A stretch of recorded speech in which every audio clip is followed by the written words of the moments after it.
My name is Jennifer Clutter. I go by Jen, and I'm going to help you get prepared for your new student orientation pharmacy advising session with this short presentation.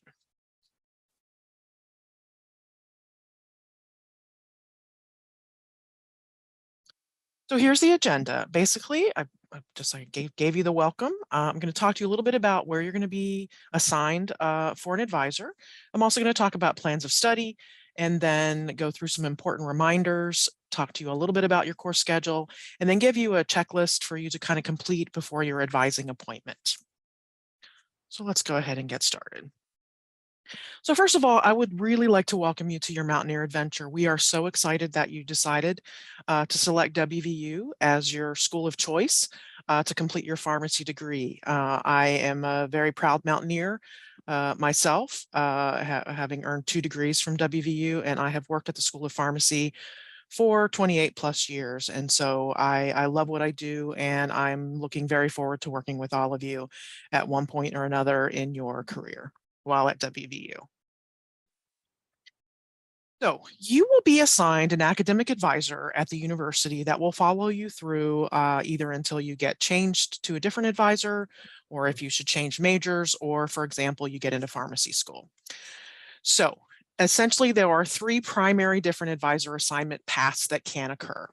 If you are a healthcare pathway pharmacy interest major, you are going to be advised through what is called the Center for Learning, Advising, and Student Success. It's a really long name. We all just tend to call it CLASS on campus. So CLASS is the lingo for the Center for Learning, Advising, and Student Success. It is located in the Student Services Building right next to the Mountain Lair on the downtown campus. For new student orientation, for those of you that are in the healthcare pathway pharmacy interest major, I will be advising you during new student orientation. Again, I'm Jen, so I will look forward. Again, that's for new student orientation only, and then any kind of minor edits if we have to make them out throughout the summer. But basically, when you start in the fall, you are going to be advised by an academic advisor in class. Okay. You will be assigned that official advisor sometime over the summer for when you return to campus. But I also want to let you know that any class advisor can assist you really at any time through this entire adventure. Okay. Now, if you are in the direct admit pathway and you happen to also be an honor student, you will be advised by Dr. Blummel. Dr. Blummel is located here in the School of Pharmacy, is one of our faculty members, and he's been advising honor students for many years now, and will do an excellent job in helping you to navigate your pathway into the professional program. If you are a direct admit pathway student, but you're not an honor student, I will be your advisor, and I'm also located here in the School of Pharmacy.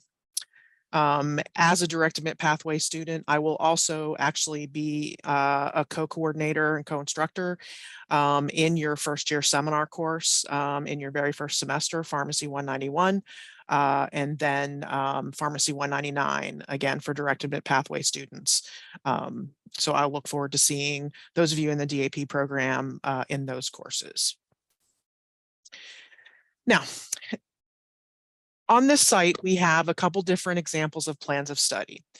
Pharmacy school requirements should be completed in full by the end of the spring semester that is just prior to the fall in which you want to be starting the professional curriculum.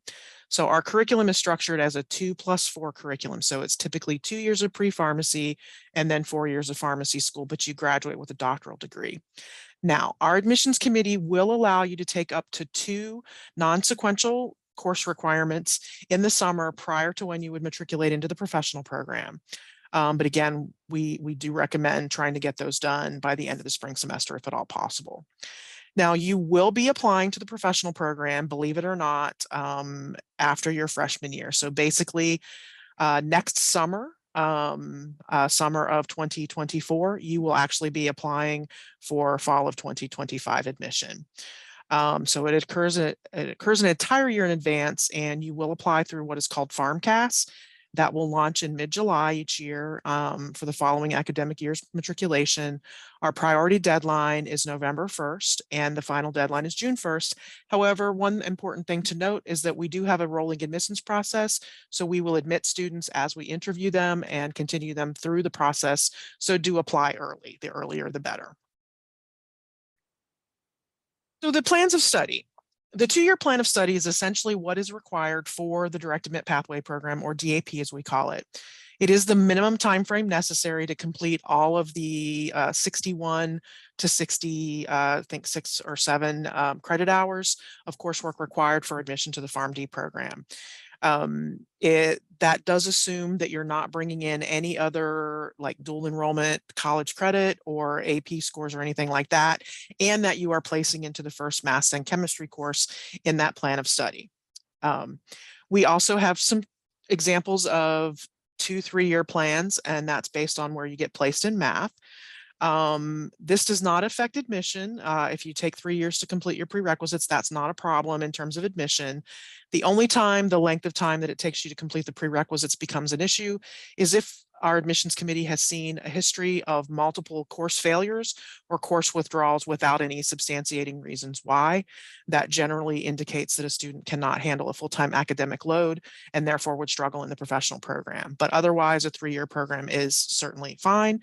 However, while we do recommend that for students who place into Math 122 or perhaps Math 124 or 126, we definitely recommend a 3-year plan if you are not going to go to summer school. But summer school in college is not a bad thing.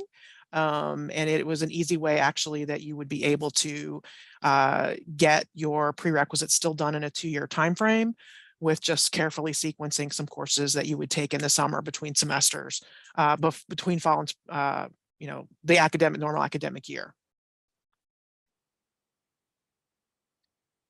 Financial aid of note could be impacted by your enrollment plan or your plan of study. Okay, I want to make sure that you are aware of your financial aid package requirements. So in other words, the number of credit hours that you need to maintain, the GPA that you must have to renew any scholarships and things of that nature.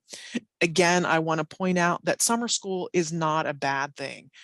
There's actually a summer boost program that the university does. It offers smaller classes and more intensive support mechanisms for students. And it's really designed to help students to maintain satisfactory academic progress for scholarships and financial aid and so forth. And so I would encourage you to consider that if you have placed into Math 122 or 124 or 126 and are looking at that 3-year plan of study. Because we can have you in summer school and be able to still get things done relatively easily, depending upon your progression, still within 2 years. Here are some important reminders. As you may recall from the other part of the platform before you got to the School of Pharmacy piece, be sure that you have any college or university transcripts where you have earned credit. So a number of you will do dual enrollment credit while you're in high school. So you might be taking the course while you're at high school, but somebody may come in and teach that for you, or you may have one of your teachers there teaching the college course, but you get credit on a college transcript somewhere else. Please make sure that you have official transcripts sent from the office of the registrar at that college or university be sent directly to the WVU Office of Admissions. That's really important. If you fail to do so, it could possibly delay us making any edits to your course schedule, which may, again, impact course availabilities depending upon the time and so forth. So try to get those transcripts in as soon as possible. The earlier, the better. That way we are able to have those processed at the university or at least on hand so that we can make some decisions regarding your course schedule. Do the same thing for official advanced placement, so AP through the College Board, or International Baccalaureate scores, again, sent to WVU. You can discuss these courses or these scores and any course equivalency when we have our advising session with you and what that may mean regarding your particular plan of study or schedule, and next steps that you might want to be taking to have that coursework or those scores formally articulated into equivalent coursework here at WVU. During your advising appointment, again, remember to make your advisor aware of any previous college credit, AP, or IB scores, and be very prepared to discuss specifics about those courses. So if it's English 101 from XYZ State University and it's a 3-credit-hour course, that's the information that your advisor needs to know to help, okay? So have that available when you are in your advising session. Also would be a good idea for you to take a look at the General Education Foundations program, and in particular, and we call that GEF for short, GEF or GEF, GEF course choices ready for potentially selecting a GEF course from Area 5, Area 6, or Area 7. These are the ones that you have choices over for the pre-pharmacy major. Now, it will depend upon your course placement, any previous credit, and your course schedule, etc. But we want you to have some of those ready so that if we do need to adjust your schedule and add one of those courses, it will help us to save a little bit of time in looking through those options. I can't promise you we'll be able to meet your exact expectations, depending upon course availability and so forth, but we will do everything we can to try to do that. Also, start to memorize your WVU ID number. That's that number that starts with like an 800 or an 801. Start remembering that, and also always remember your portal login information and have that at the ready. Your pharmacy NSO advisor will send you an invitation to schedule your appointment with them for your NSO advising session, okay? These sessions are going to be virtual, and once that gets scheduled, you'll get Zoom connection details in how to connect during that virtual meeting. One of a few things to remember here is that you will schedule that appointment through Navigate. It's a system that you can access through the WVU portal. But when you get your invitation after you have completed the main NSO portal, we will then get that you've completed that. We'll get your name on a list, and then we will send an invitation to you within about 48 or 2 business days to get you invited to schedule your advising session with one of us here in pharmacy, and then move forward. So just be sure to check your Mix email account regularly, because that is how we will communicate with you. So your course schedule, a few other details that I want to make you aware of. Your course schedule, in pretty much almost all cases, is going to be pre-configured and block scheduled essentially based upon your placement into math and chemistry for the pre-pharmacy major, okay? We don't really want to make any changes to this schedule, but we will make considerations for making exceptions to that. If it happens to be with work, commuting, oftentimes if we have a student athlete, we might have to make some changes based on practice schedules and so forth. And we may need to make schedule changes essentially because you may have course credit equivalent to what might be on your block schedule at that particular time.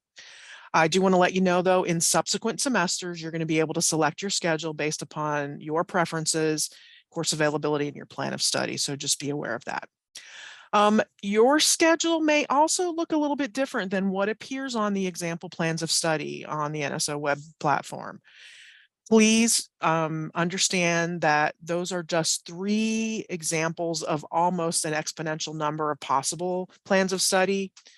We want to ensure your success as a student here at WVU and helping you to get through the pre-pharmacy curriculum in the most effective and efficient means possible, you know, to ensure your success and propelling you through the pharmacy curriculum and out into pharmacy practice.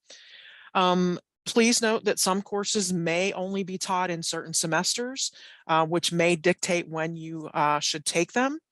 Also note that many STEM courses, that means science, technical, engineering, or math courses, STEM courses tend to be in multiple semester sequences, like General Chemistry 1, General Chemistry 2, and then you have to take Gen Chem 1 and Gen Chem 2 before you can take Organic Chem 1, etc.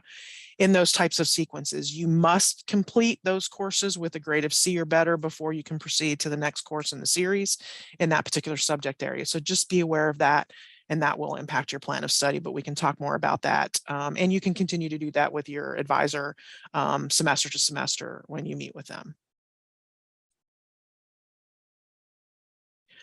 For your virtual advising session, so this is kind of a checklist I want you to go through. Make sure that you have access to a laptop or desktop computer that has a working webcam and good internet connection. If you're unable to have a webcam connected to it, that's fine. We still need to be able to communicate with you. It's best if you have a webcam, but we can work with cell phone connectivity in terms of the interaction for the meeting, but we need you to be at a computer to be able to access the portal and for us to help you walk through your schedule, any changes that may be necessary, and so forth. So do make sure that you have that ready. Make sure you have your student ID, again, that 800 number handy. Also make sure you have your portal secure login information handy, because we are probably going to need to log into the portal. Have a notepad or some other means, pen and pencil, whatnot, to be able to take notes from your advising session, because there may be some things that you need to follow up with beyond the actual advising appointment. And then make sure you know your AP scores, IB scores for your appointment, and that you know your college and universities where you've earned credit, the course number, course title, and credit hours, again, for your session. And again, just another reminder, make sure you have those official transcripts sent to the Office of Admissions and Records here at WVU. Have any questions that you or your family may want to ask ready for your appointment. While we can always schedule follow-up communications to answer questions, we want to ensure we cover as much as possible when we do have our virtual advising appointment. Again, also have your list of possible selections for Jeff 5, 6, or 7 ready in case we need to add one of those courses to your pre-created schedule. Now, take a deep breath. Okay, you are now ready to meet with an advisor to discuss your fall schedule and your plan of study, and we do look forward to meeting with you. Let's go.